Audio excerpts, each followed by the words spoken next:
Chururú.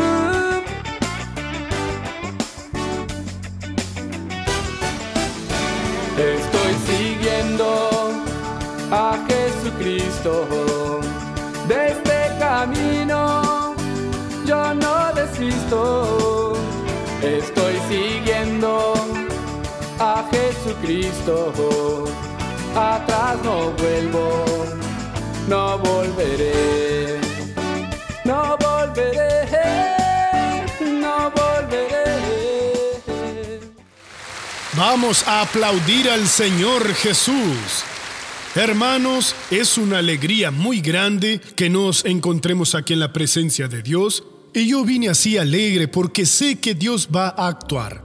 En estos años que tengo de ministerio, que no es de ayer ni anteayer, yo nunca hice una reunión donde el Señor Dios no actuara. En algunas la actuación fue un poco más difícil, porque las personas no se unieron a la palabra de Dios. Tal vez por mi culpa, o tal vez por su propia culpa, tal vez por el predicador.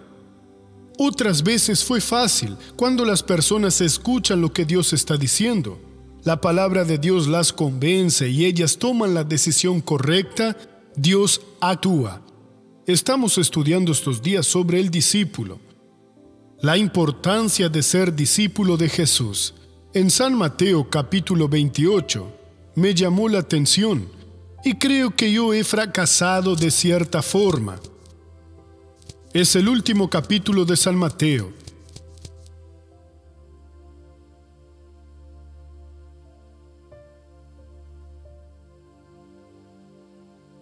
Dice así, comenzando por el versículo 16. Pero los 11 discípulos se fueron a Galilea, al monte donde Jesús les había ordenado. Cuando lo vieron, lo adoraron, aunque algunos dudaban. Jesús se acercó y les habló diciendo: Toda potestad me es dada en el cielo y en la tierra. Por tanto, id y haced discípulos a todas las naciones, bautizándolos en el nombre del Padre, del Hijo y del Espíritu Santo, y enseñándoles que guarden todas las cosas que os he mandado. Y yo estoy con vosotros todos los días hasta el fin del mundo. Y todavía dijo amén. Aquí nos dice: id y haced discípulos a todas las naciones. Hay otras traducciones también. Lo principal de la iglesia es hacer discípulos. Nosotros nos preocupamos con los convertidos, por los miembros, pero hay que preocuparse de que aquella persona que aceptó a Jesús, que vino a nosotros, se está convirtiendo o continúa discípula de Jesús. Nosotros podemos estar en la escuela del Espíritu Santo gran parte de nuestra vida, pero un día salimos de la escuela porque no queremos aprender más con Jesús. En el mismo libro de San Mateo capítulo 11, Jesús nos habla de la siguiente forma.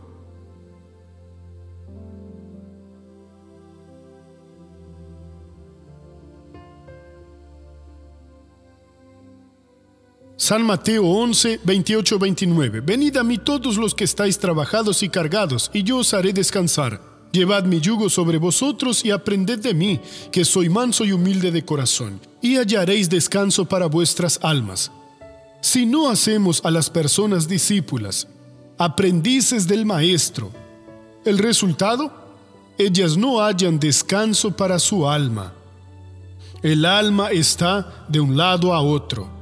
No se detiene en la palabra de Dios. El maligno, que es maestro en engañar a las personas, aparece y le trae una tentación y esa persona asume una tentación, esa tentación, y se pierde para siempre. Yo creo que nosotros estamos fallando. Estamos hablando sobre Hechos capítulo 9. Donde el apóstol Pablo, después, no era Pablo, era Saulo de Tarso todavía, que iba a Damasco para detener a los cristianos y ponerlos en la cárcel y torturarlos. Llegando cerca de Damasco, vio una luz muy fuerte, se cayó al piso, estuvo ciego por 3 días, Jesús habló con él. Entonces, él dijo: Señor, ¿qué quieres que yo haga? Se rindió a Jesús. Y el versículo número 10 de Hechos 9 dice lo siguiente: había entonces en Damasco un discípulo llamado Ananías, a quien el Señor dijo en visión: Ananías. Él respondió: heme aquí, Señor. Cada uno que viene al mundo viene con un plan de Dios. Cuando nosotros tenemos la felicidad de encontrar un siervo del Altísimo que nos enseña el camino de la verdad, y nuestro corazón se ilumina, nosotros entonces entramos en el gran plan de Dios, pero aún no es todo lo que Él tiene para nosotros. Yo tuve esa felicidad cuando tenía 6 años, cuando acepté a Jesús. Solo usted puede decir cuándo. Es algo que nosotros sabemos que es de Dios. Las personas que no son del pueblo de Dios nos dicen: les metieron ideas en la cabeza, les lavaron el cerebro. No, hermanos, no es así. El Evangelio es Dios hablándonos a nuestro corazón. Nadie amenaza a nadie, no existe nada de eso. Aquí nosotros fuimos iluminados. Y el resultado, encontramos a Jesús y Jesús ahora es de nosotros. Entonces nosotros entramos, pero angosta es la puerta y angosto el camino que lleva a la vida. Nos volvemos discípulos de Jesús y muchos no saben de eso. Hay cristianos que no leen la Santa Biblia. Yo quiero aprender lo que el Maestro quiere enseñarme. No saben de lo que nos habla. No quieren aprender. Viene una tentación para ser deshonestos, para ser adúlteros, mentirosos u otras cosas. Salieron de la escuela del Espíritu Santo. Ananías, no sabemos cuánto tiempo hacía que estaba en el camino, pero sabemos que él oyó la voz de Dios. El llamado de Ananías no fue inferior o superior al mío, ni al suyo. Dios tiene un plan para cada uno de nosotros.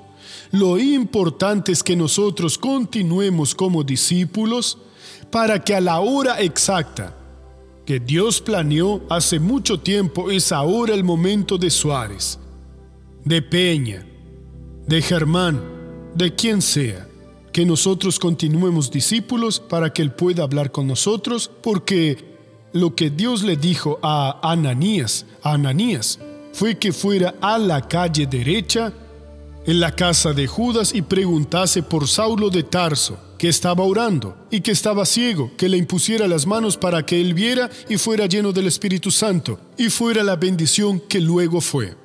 Si Ananías hubiera dejado de ser discípulo, aparte de perderse probablemente, porque dejar no significa que usted abandonó totalmente el camino. Algunos lo abandonan y están perdidos, pero él habría perdido la gran bendición.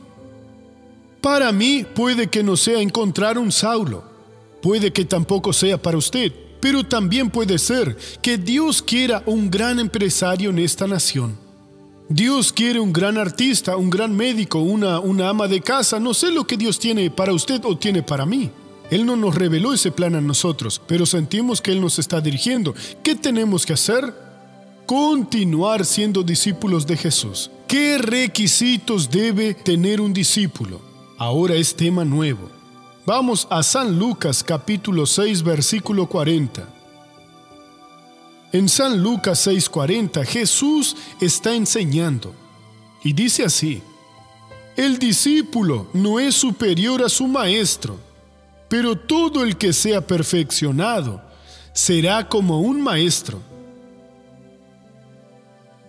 Uno de los requisitos es que seamos perfeccionados en los enseñamientos. Lo que Dios le está dando a usted, no lo descarte, no lo omita, no lo deje a un lado, sino asúmalo. No, Dios está diciéndome que la amistad con esta persona me hará caer en pecado, por eso voy a dejar esa amistad. Dios me está diciendo que debo hacer esto, que tengo que orar por fulano. Hermano, sea perfecto en lo que Dios le dice. Usted tiene que cumplir, en otras palabras, lo que Él le enseña. No, yo soy lo suficientemente fuerte y puedo seguir conversando con el vecino, él dijo o ella dijo, con la secretaria, y después caen. Y sufrirán por el resto de su vida. Lo que Dios quiere, Dios lo dice. Mire, como pastor ya aconsejé a varias personas que cayeron. Pero dígame, ¿qué sucedía antes? Era una lucha tremenda, fui tonto, me dejé y ahora tengo esta vergüenza por el resto de mi vida. El discípulo no es superior al maestro. Veamos este versículo que dice muchas cosas. San Lucas 6:40. El discípulo no es superior a su maestro, no va a saber más. Porque lo que el maestro está enseñando es todo lo que el discípulo puede aprender. Si él tiene otra revelación, no es el maestro el que se la está enseñando, es el falso maestro, el diablo. Por eso debemos aprender lo que el maestro está enseñando. Pero todo el que sea perfeccionado será como su maestro. Aprendió con Dios, porque Dios habla, hermanos. Dios nos enseña. Dios nos muestra. Él es el verdadero maestro. Por eso cumplamos lo que Él nos está enseñando. Siendo exactamente perfectos, que cumplimos lo que Él nos enseña, no tenemos que hacer más de lo que Él nos dice. Yo estaré exactamente como Él estaría en mi lugar. Como Él nunca fracasó ni nunca fracasará, entonces yo no fracasaré. Jamás tropezaré si soy como el Maestro. Les queda esta palabra para ustedes y continuaremos en otros cultos porque hay otros requisitos. Si depende de mí, lo haré discípulo de Jesús.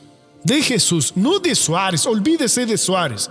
Quiero verlo a usted igual al Maestro perfecto, siendo una persona vencedora. Amén, Jesús. Ahora vamos a la novela de la vida real.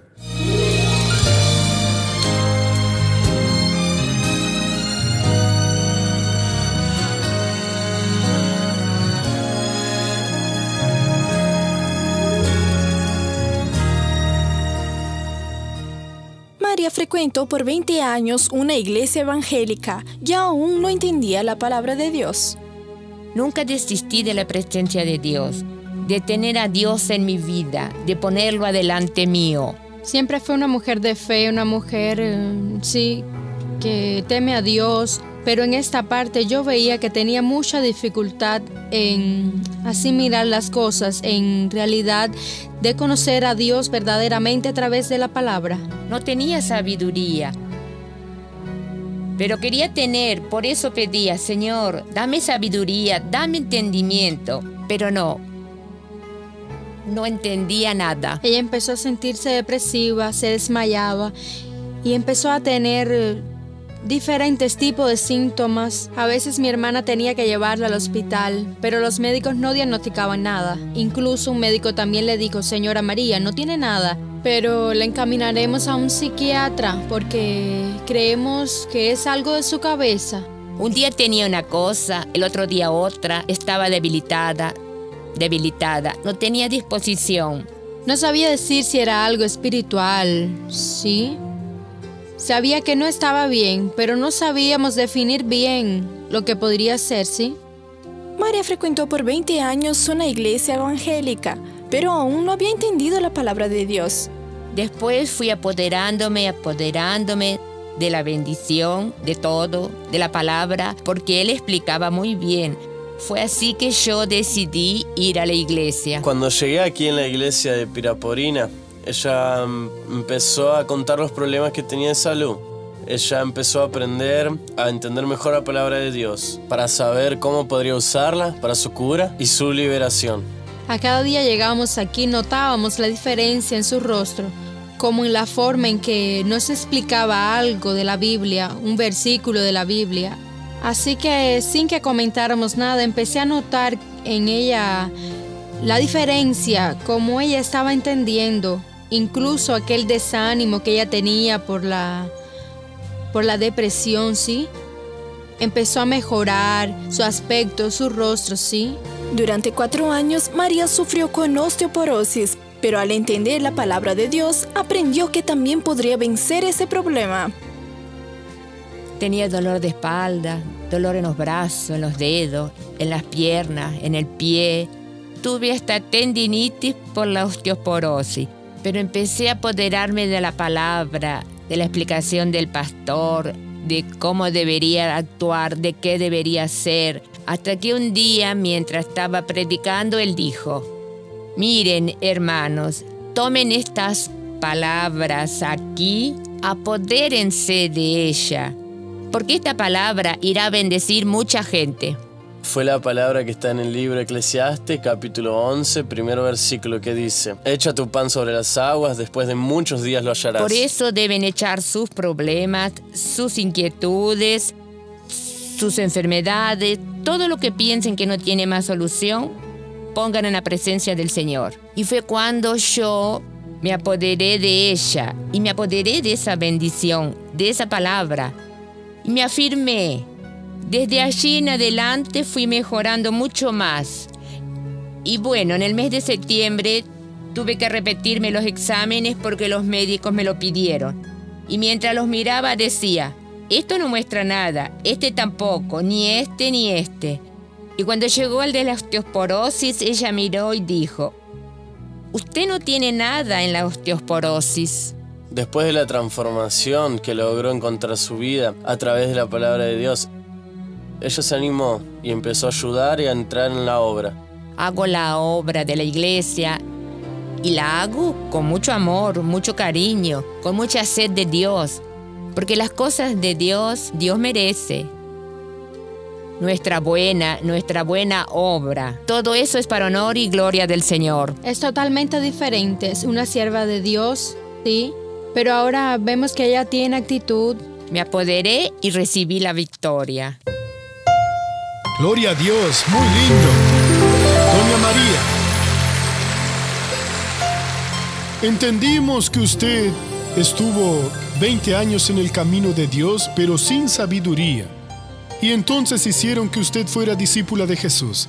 Y usted aprendió mucho con Jesús. Así es. Y eso la sacó de la depresión, de la osteoporosis, de todo tipo de problemas. Sí, me sacó. Hoy soy una nueva persona, tengo salud, soy feliz.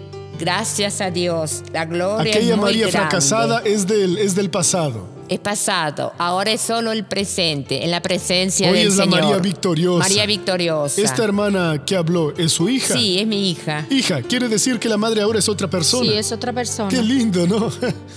Pasó a ser discípula de Jesús. Soy discípula. Gloria a Dios. Que Dios los bendiga. Ahora vamos a la primera pregunta. Podemos estudiar a Dios. Podemos estudiar a Dios. Creo que eso es locura. ¿Por qué? Porque nuestra mente es finita, es limitada. Digamos que es este agujerito de capacidad. Dios es un agujero, no, Dios es infinito. Dirá la vasija de aquel que la ha formado: no entiende, no se puede en cuanto estemos aquí. La Biblia dice: cuando nosotros estemos en el cielo con el Señor, después del regreso de Jesús, los que mueran salvos irán al cielo. Quienes estén vivos sirviendo a Cristo como discípulos irán al cielo. Nosotros seremos transformados. Entonces nosotros lo conoceremos como Él nos conoce. Aquí es todo tontería. Nosotros conseguimos conocer a Dios por la revelación de las Sagradas Escrituras, solo, y es suficiente para nosotros. Segunda pregunta. Doctor, ¿cuál es la diferencia entre mentir y omitir? Mentir u omitir. ¿Qué es omitir? Es dejar de hacer, dejar de decir o de escribir lo que realmente es verdad. A veces mentir es lo mismo.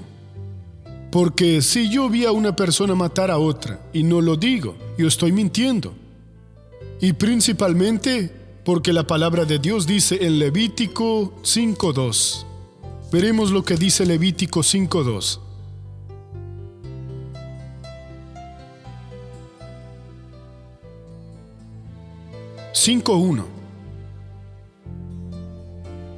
Si alguien es llamado a testificar por ser testigo de algo que vio o supo y no lo denuncia, comete pecado y cargará con la culpa. Entonces, o sea, que yo sé de algo, tengo que decir la verdad, pero yo me omito. No, eso me da trabajo, después tengo que ir a declarar, pero yo no fui testigo. Por eso, si yo no hablo, seré culpable de aquel crimen, de aquel pecado, de aquel. Nosotros no debemos ser los murmuradores de la ciudad, pero si nosotros presenciamos algo, tampoco tenemos que juzgarlo. Porque quien tiene el derecho de juzgar es el juez. Debemos decir la verdad. Yo vi esto, esto y esto. Y usted cree, no lo creo, lo vi, pero juzgar eso lo hace usted. Y el juez no continuará preguntando ya que él es preparado para eso. Por eso no debemos hacer juicio. Pero si usted me pregunta algún hecho de mi vida, ahí no tiene nada que ver. ¿Qué tengo que contarle? Ah, está mintiendo, no le interesa. Doctor Suárez, ¿cuántos cafés se toma al día? Ese es mi problema. ¿Qué quiere? ¿Hacer chismes?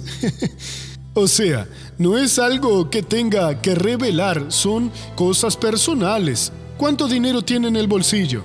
Tengo lo que necesito tener, pero ¿cuánto tiene? Pregúntele a Dios.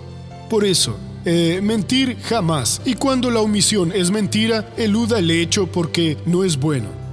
Siento el deseo de hacer una oración por quienes tienen dolor de estómago, en esta parte del intestino del estómago. Doctor Suárez, estoy necesitando una de esas oraciones. Quien lo necesite, póngase de pie donde esté, estómago o intestino. Toda esa parte aquí, esos órganos de aquí, porque no recuerdo la ubicación de la vesícula, del páncreas. Nunca había nadie por dentro. No tengo idea. Pero Dios sabe dónde está su hígado, su vaso. Miren, que hay personas con problemas en esta parte, y digamos que la parte digestiva, que ayuda directa o indirectamente en la digestión.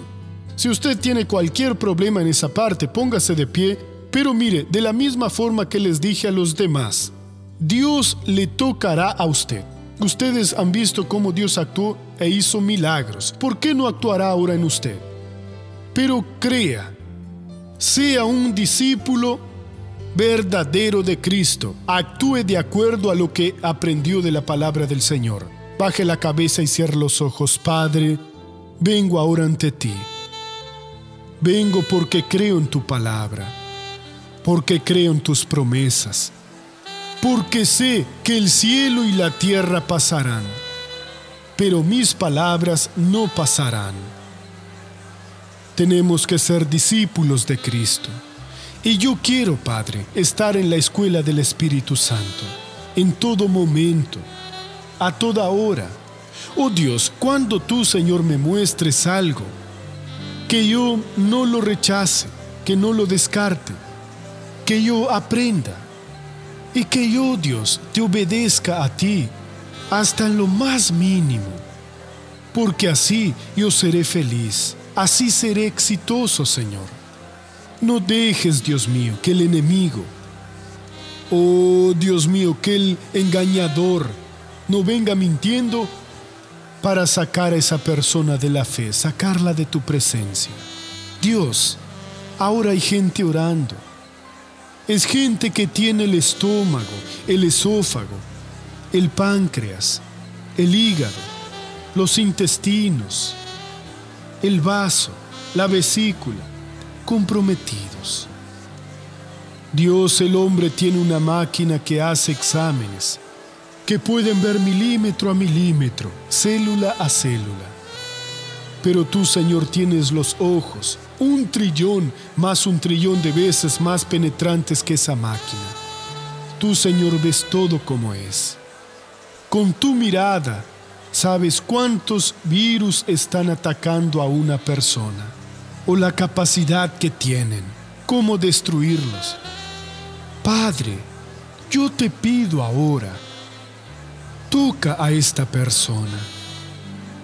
Cúrala, Dios mío. Padre mío, haz que ese páncreas comience a funcionar ahora normalmente. Lo que está impidiendo el funcionamiento de ese páncreas, sácalo ahora. Normaliza, Dios, su funcionamiento, como tú, Señor, lo planeaste. En las otras glándulas, oh Dios. Oh Padre mío, sea la enfermedad que sea, ahora cúrala. Señor, tú eres poderoso para hacerlo. Padre, voy a usar la autoridad que tú me has concedido y lo haré para tu gloria. En el nombre de Jesús. Yo reprendo el espíritu del calambre en el estómago intestinal y te ordeno, sal de ahí ahora. Dolencia desaparece, enfermedad desaparece, desaparece malestar. Lo estoy ordenando en el nombre de Jesús. Amén. No volveré, no volveré.